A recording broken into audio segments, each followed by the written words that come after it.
In today's video, I'm going to teach you how to check what devices are logged into your Outlook webmail account. By the end, you'll know exactly where to find your device list, how to remove anything unfamiliar, and how to review your recent sign-in activity so you can confirm everything looks right. Start by opening Outlook on the web and signing in. Once your inbox loads, look toward the top right corner and click your profile picture. This opens a small menu with account options. From there, select My Microsoft Account. This will take you to the main Microsoft account portal, usually in a new tab, where all of your security and device settings live. On the left-hand side of the account portal, find the Devices section. Click it to see all devices associated with your account. You'll typically see device names and types, and in many cases a last activity time. Keep in mind that device names aren't always obvious. Sometimes they're set by the manufacturer or an administrator, so focus on the type of device and the recent activity details to help you recognize what's yours.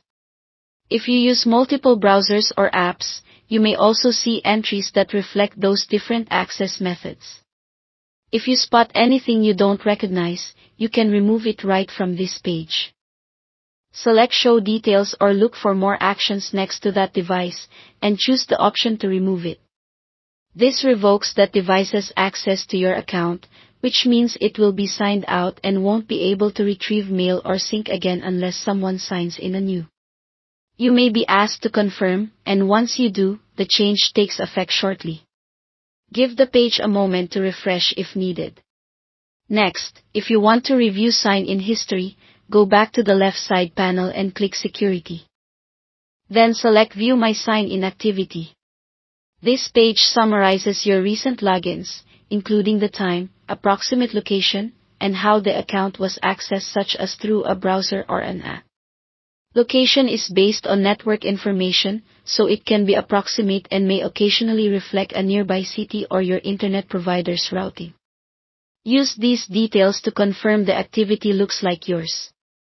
If something stands out as unfamiliar, return to the Devices section and remove that device as shown earlier. That's it. Thanks for watching.